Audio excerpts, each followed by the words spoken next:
No sé, he puesto un momento si queréis preguntar algo. ¿Cómo lo haces para concentrarte? O sea, yo lo que no entiendo es que cuando tú entras a la carrera, te concentras ya, nada más que a la carrera, a limpiar nada más. ¿Cómo haces esa conexión? Al final es costumbre en nuestro trabajo también, pero también somos, honestamente, en 22 carreras no estás igual de concentrado en las 22. O sea, somos humanos. Hay días que la capacidad de concentración es una, hay días que es otra, hay días que tienes más dudas, hay días que menos, pero sí que es verdad que tienes que estar muy concentrado. Y normalmente cuando las cosas son difíciles, la concentración entra sola. Cuando las cosas son fáciles, entonces ahí donde a veces la concentración baja un poco más, incluso es cuando he cometido errores, de liderar carrera por 3 segundos y cometer un error porque al final sigues yendo al límite, pero entras en esta relajación. O sea, el domingo estarás relajado. El próximo. Bueno, este año no, de momento no ha habido domingo relajado. El año pasado sí, que había algún domingo que podía gestionar mucho más, y de hecho fallé en la carrera de Austin, y eso me dio un toque de atención de que, tío, no te puedes relajar, y es donde encadené pues varias carreras ya pues con un punto más de concentración, pero cuando te salen las cosas entras en un modo de relajación a veces que te pasa, malas pasadas. Pero somos humanos, o sea... Sí, bueno, tú no, pero llegamos, somos 22 pilotos en parrilla y no todos estamos igual de concentrados, no todos estamos al 100% de las carreras y a veces pasan cosas como pues toques en pista o acciones de enlaces de carrera que son cosas inevitables porque somos humanos y nadie... Sí, ¿qué pasa, tío? ¿Qué tal? ¿Cómo va? Pues bien, aquí un poco... Sí, ¿no? Descolocado, no estoy tan acostumbrado a hacer esto. Bueno, pues lo que hay. Entonces, lo que tú hay. ya lo tienes un poco quemado, ¿no? Espabilate, Lo primero, yo voy a confesar que soy más fan de Alex que de ti. Me encanta que digas Por eso, esto. y Me mi encanta. novia también y demás. Así que... Me encanta. Sobre todo porque Alex, o sea, es Alex y Sí. muchos... No, bueno, soy de Mark y de Alex, soy de Mark, pero uno que me diga, soy de Alex y de Mark, me encanta, totalmente de Alex. Me encanta. O sea, yo en mi casa, todo lo mío, la camiseta que te enseñé antes para firmar de mi novia, lo mío es de Alex. Así me gusta. Y bueno, ya con eso, antes te han hablado de la concentración y lo difícil que es. Tú cuando ves una caída de tu hermano y tienes que seguir corriendo, ¿en qué piensas? Bueno, ¿qué pienso? O sea, aparte de lo jodido que pueda ser por el momento. Es difícil, pero... me ha pasado y a él al revés. Sí. Me acuerdo Gran Premio de Cataluña el año pasado en la sprint, él iba liderando, yo segundo y se cayó. Al final la tienes que terminar, pero evidentemente no quieres que se caiga. O por ejemplo en Holanda, el fin de semana pasado, pasé y lo vi ahí en la grava, tendido totalmente, no sabía cómo estaba. Jodida para todos el verlo Eso es muy difícil. Y por suerte, no estuve compitiendo en el Gran Premio de Cataluña este año cuando tuve ese grave accidente, porque yo creo 95% que no hubiera salido a la carrera, no hubiera estado preparado mentalmente, porque no sabía cómo estaba realmente mi hermano, y al final primero es la salud y luego las carreras. Eso lo he ido aprendiendo durante los años. Es algo que hemos visto muchas veces con accidentes más graves, aunque sean en otras categorías y demás. ¿Os llegáis a plantear el decir, hoy no corremos todos? El decir, hablar entre vosotros de ha pasado algo grave y decir, no corro. Sí, pero no hay unión. No hay unión. Entre los pilotos a veces se es egoísta. Y muchas veces cuando pasa algo grave, y es así, es duro decirlo, uno va a levantar la mano, dirá no corro, pero al que le va bien al circuito, el que ve que puede sacar puntos, ese dirá, yo sí. Entonces, o vamos todos a una o no, pero de momento eso es implanteable, porque no hay esa unión. Se ha intentado, pero no existe. Pero bueno, al final yo he aprendido durante los años que tomo mi decisión y ya está. Y si decido no correr. Y si deciden no correr por algo, pues no se correría. Pero ya te digo, esperemos que no se tenga que vivir esta situación en un futuro, porque significará que ha pasado algo grave y esto nunca nadie lo quiere. Bueno, vamos a hablar un poco menos de cosas graves, que tampoco es plan.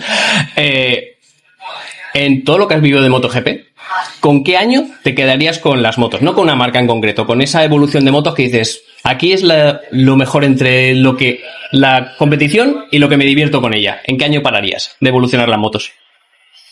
Yo pararía en 2017, más o menos. Justo cuando empezaron los alerones, hay un pelín menos. Ahí. Y de hecho, para el año que viene lo han limitado, pero no se ha limitado, pero Son 5 centímetros. pero poco, no sé, casi que no se nota, porque los harán diferentes y al final se va a crear el mismo efecto. Pero ahí yo creo que lo pararía allí porque se veían o sea, ir detrás de un piloto te ayudaba.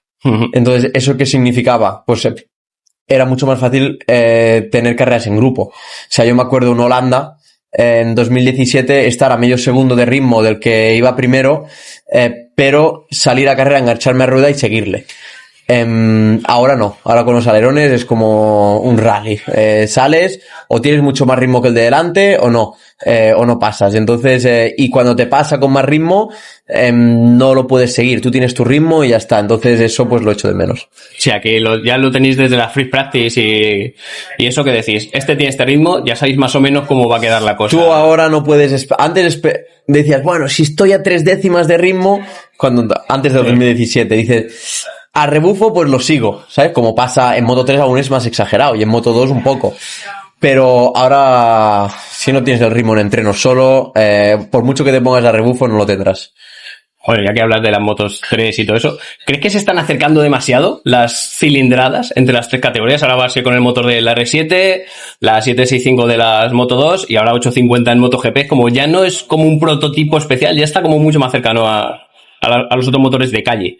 Sí, pero MotoGP sigue siendo un prototipo. Sí. Hay muchas cosas, no solo la cilindrada, sino que hay otras cosas que es un prototipo real y se van cambiando casi cada carrera cositas pequeñas. En las otras cilindradas tienes una moto de entrada a principio de año y con eso te quedas, casi todo el mundo mismo motor, mismo chasis, y eso lo hacen bien para que para que se note el talento, sí. Más que las motos. ¿Y crees que los jóvenes lo tienen más difícil ahora al llegar a MotoGP que antes? Llegar a MotoGP que antes. Estáis todos más apretados. Ya no destaca tanto el talento, sino un poco la moto. Algo como lo que está pasando en Fórmula 1. Pues mira, para los jóvenes, hoy en día, siendo todo motores 4 tiempos, la categoría filtro es la de Moto 2. Sí. Esa es la que filtra el que tiene talento y el que no, el que es trabajador o el que no. Evidentemente, 3 sirve porque ya ves quién tiene talento, quién va rápido, cómo lo hace y cómo no, pero la de Moto 2 es la que filtra. Dar el salto de Moto 2 a MotoGP,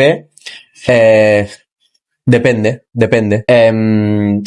Uno va a levantar la mano, dirá no corro, pero al que le va bien al circuito, el que ve que puede sacar puntos, ese dirá, yo sí. Entonces, o vamos todos a una o no, pero de momento eso es implanteable, porque no hay esa unión. Se ha intentado, pero no existe. Pero bueno, al final, yo he aprendido durante los años que tomo mi decisión y ya está. Y si decido no correr. Y si deciden no correr por algo, pues no se correría, pero ya te digo, esperemos que no se tenga que vivir esta situación en un futuro, porque significará que ha pasado algo grave y esto nunca nadie lo quiere. Bueno, vamos a hablar un poco menos de cosas graves, que tampoco es plan. En todo lo que has vivido de MotoGP, ¿con qué año te quedarías con las motos? No con una marca en concreto, con esa evolución de motos que dices, aquí es lo mejor entre lo que la competición y lo que me divierto con ella. ¿En qué año pararías de evolucionar las motos? Yo pararía en 2017, más o menos. Justo cuando empezaron los alerones, hay un pelín menos. Ahí. Y de hecho, para el año que viene lo han limitado, pero no se ha limitado. Son 5 centímetros. Pero poco, no sé, casi que no se nota, porque los harán diferentes y al final se va a crear el mismo efecto. Pero ahí yo creo que lo pararía allí porque se veían ir detrás de un piloto te ayudaba. Entonces, ¿eso qué significaba? Pues era mucho más fácil tener carreras en grupo. O sea, yo me acuerdo en Holanda, en 2017, estar a medio segundo de ritmo del que iba primero, pero salir a carrera, engancharme a rueda y seguirle. Ahora no, ahora con los alerones es como un rally. Sales o tienes mucho más ritmo que el de delante o no pasas. Entonces, y cuando te pasa con más ritmo, no lo puedes seguir. Tú tienes tu ritmo y ya está. Entonces eso pues lo echo de menos. O sea, que ya lo tenéis desde la free practice y eso que decís, este tiene este ritmo, ya sabéis más o menos cómo va a quedar la cosa. Tú ahora no puedes... Antes decías, bueno, si estoy a 3 décimas de ritmo, antes del 2017, dices... A rebufo, pues lo sigo, ¿sabes? Como pasa en Moto 3 aún es más exagerado y en Moto 2 un poco. Pero ahora, si no tienes el ritmo en entrenos solo, por mucho que te pongas a rebufo, no lo tendrás. Joder, ya que hablas de las motos 3 y todo eso, ¿crees que se están acercando demasiado las cilindradas entre las 3 categorías? Ahora va a ser con el motor de la R7, la 765 de las Moto 2 y ahora 850 en MotoGP, como ya no es como un prototipo especial, ya está como mucho más cercano a los otros motores de calle. Sí, pero MotoGP sigue siendo un prototipo. Sí. Hay muchas cosas, no solo la cilindrada, sino que hay otras cosas que es un prototipo real y se van cambiando casi cada carrera cositas pequeñas. En las otras cilindradas tienes una moto de entrada a principio de año y con eso te quedas, casi todo el mundo mismo motor, mismo chasis, y eso lo hacen bien para que para que se note el talento, sí. Más que las motos. ¿Y crees que los jóvenes lo tienen más difícil ahora al llegar a MotoGP que antes? Llegar a MotoGP que antes. Estáis todos más apretados. Ya no destaca tanto el talento, sino un poco la moto. Algo como lo que está pasando en Fórmula 1. Pues mira, para los jóvenes, hoy en día, siendo todo motores 4 tiempos, la categoría filtro es la de Moto 2. Sí. Esa es la que filtra el que tiene talento y el que no, el que es trabajador o el que no. Evidentemente Moto 3 sirve porque ya ves quién tiene talento, quién va rápido, cómo lo hace y cómo no, pero la de Moto 2 es la que filtra. Y ahí de dar el salto de Moto 2 a MotoGP, Depende de la nacionalidad que tengas. Si eres español lo tienes que hacer muy bien. Uh-huh. Y si es así. O sea, porque hay muchos españoles y al final se busca, pero los buenos, sea español, italiano o chino, da igual, esos llegan. Bueno, ahora ya un poco más para redes, consejos y demás. Ya has hablado antes de la concentración y cómo lo hacéis. Preguntas que me han hecho los seguidores es un consejo para la vida.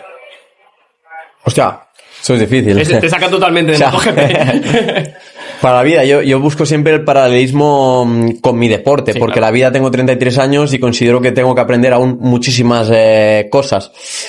Pero sobre todo el disfrutar los buenos momentos, porque un buen momento te lo tienes que trabajar, un buen momento lo tienes que crear. Uh-huh. Y los malos momentos desgraciadamente llegan solos, muchas veces, sin querer. Entonces, disfrutar los buenos momentos y los malos no son tan malos con el tiempo. Sí. ¿Qué significa? Que el ser humano tenemos la capacidad de olvidar lo malo y quedarse con lo bueno. Cierto. A ti igual te pilla ya un poco desconectado porque tú has vivido en moto toda la vida. Y la gente pregunta qué consejo le darías a alguien que está empezando o que tiene la ilusión de ir a circuito por primera vez. ¿Qué consejo?